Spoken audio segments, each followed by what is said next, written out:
And that's, of course, a perfect segue to our final speaker, Laibl. And Laibl, in a sense, needs absolutely no introduction, but forgive me if I do say a few words.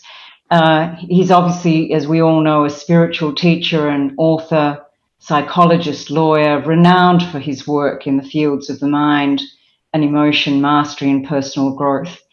I did Google him just out of interest as I was preparing this, and I found a quote which I liked, which said, "He combines the wisdom of the past with a modern and progressive view of the present."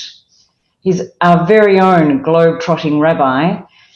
Pre-COVID, he lectured in over 350 cities around the globe over the past 35 years. And so perhaps we ought to be grateful to COVID for having kept him here with us a little more than he usually would be. So, Laibl, what was the most stressful thing that you had to deal with over the last year?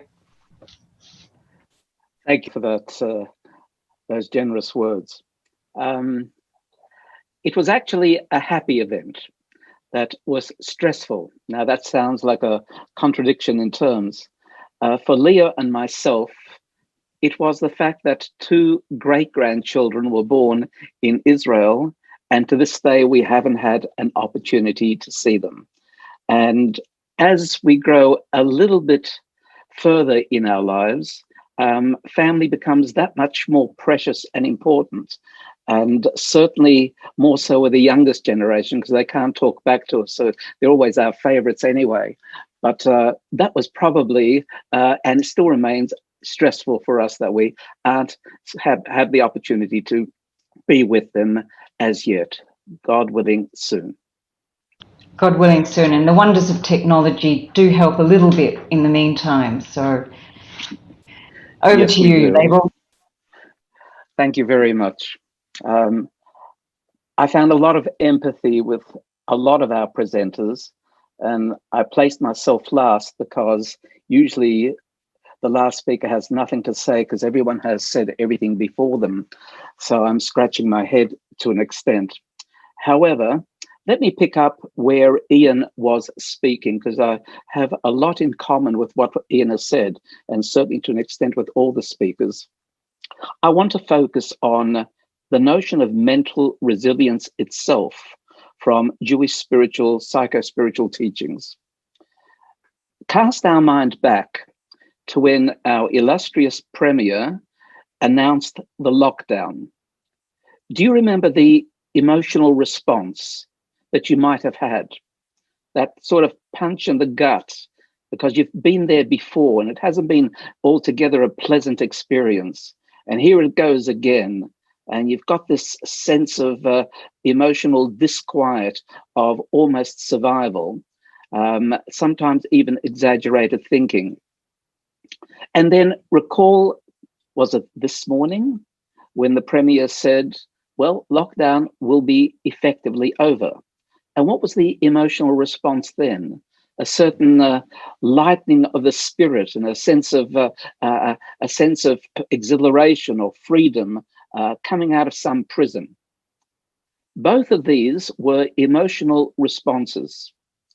And yet, one wonders, does one respond initially with one's emotions?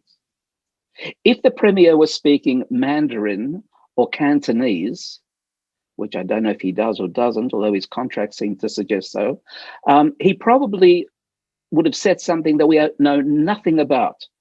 He would have spoken with the same monotone, he would have spoken with the same set of content of meaning, and yet you and I would have understood absolutely nothing. No emotional response. Therefore, we have to conclude that emotional responses begin with the mind, not the heart. It's the mind that has the capacity to interpret. And that interpretation becomes the compass bearing for our feelings. Feelings flow from interpretation.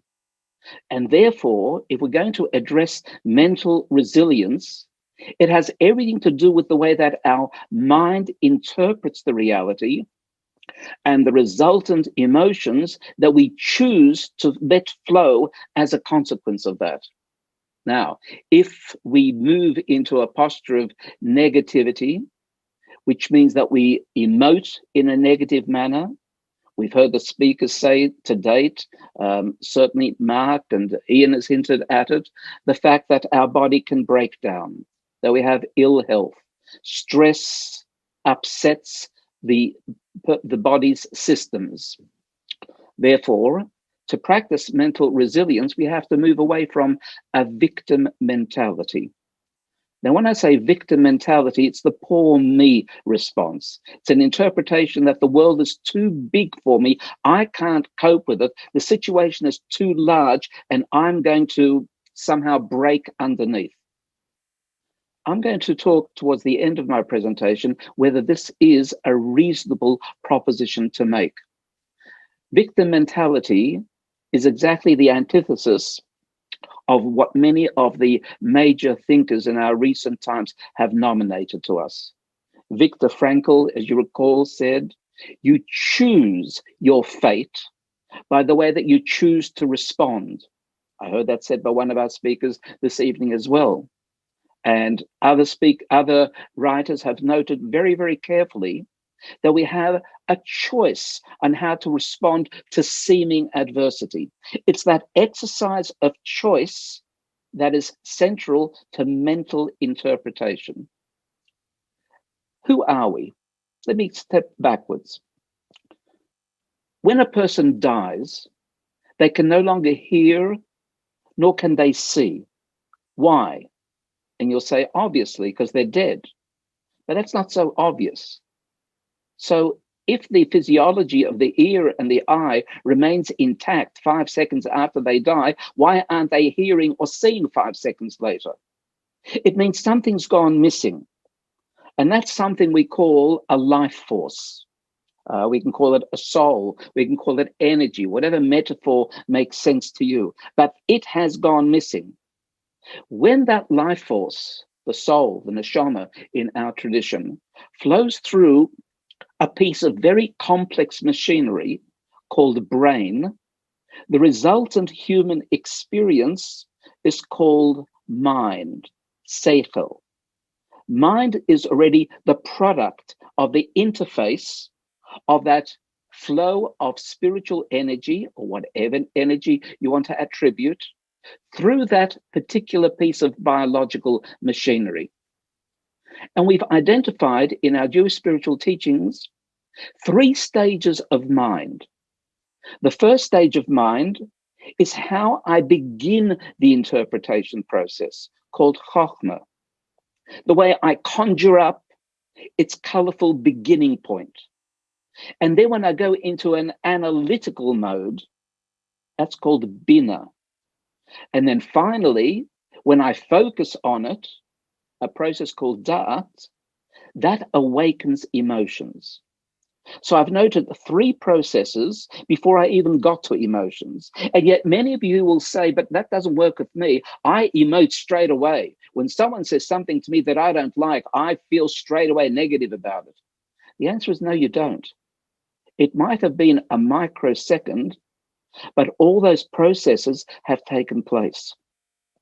Now, what if you were to elongate them? What if you were going to spend a little more time conjuring up the source of that negativity within your thinking? What if you were able to take it along a different path line of understanding process, which lent towards positivity? And what if you ended up concluding that there is hope, optimism? The emotions will be radically different under the same threats, under the same set of circumstances. This makes all the difference between responding stupidly or responding with emotional intelligence. And that's what we study and practice. And here is where meditation, what Ian was talking about, is so salient, because the meditative process that we adopt is for us to actually practice these 3 steps in order to be able to learn a new approach to interpretation, and as a result, have a different set of emotions that we can navigate through the world. So the first lesson here is personality style. And what we need to do is ask ourselves individually, what is my personality style? How do I absorb negative news? Am I happy with the way I respond? What can I do to change that? How can I undo the immediate fear response or pessimism or sarcasm or anger, which become, if they're practiced often enough, default responses? Because the more you go through those 3 steps of Chochmah, Binah, and Da'at, birth of a thought, development of a thought, and the focus on the thought, the more it repeats. We know that now from modern science that tells us that the more you think a thought, the more you set down a pattern within the brain that makes that thought pathway more likely to recur. Stretching it and doing it more simply means you'll do it more. Anger doesn't vent anything. Anger practices anger. Likewise with all the other negative aspects. So responding to the opposition on the other side of the benches in politics, or responding to the fact that the world seems not to be able to produce the kind of vaccines that will be able to handle the Delta variant, or being able to handle a partner in life who right now is suffering more than you might, all these things provide us with opportunity to choose. And that opportunity to choose is all about the way that I retrain, the way that I respond. Choice, response, slowing it down first, baby steps, retraining, and then practicing and repeating and repeating and repeating. That's the first lesson. The second lesson is, we all possess a certain deep set ambience of consciousness. And that ambience of consciousness, in a very subtle way, colors the way we respond to negativity. We identify in our Jewish teachings this ambience with 2 words, the state of emunah and the state of bitachon. Loosely translated, there would be faith and a sense of security or trust. But those English words really don't conjure up anything meaningful in today's lexicon. So let me break them down into more pragmatic bits and pieces. When we speak about emunah, I'm talking about belief that everything that has ever occurred to you in the past is somehow for your present good. Whatever's happened, it's purposeful and for the good. That's step 1. Step 2, bitachon. The choice that you now have, if you exercise it wisely, will result in a positive outcome. The challenge you face now will have a positive outcome. Now, these 2 propositions, that everything that's happened in the past is for the current good, and the choice that you exercise now will end up being positive, are axiomatic. What does that mean?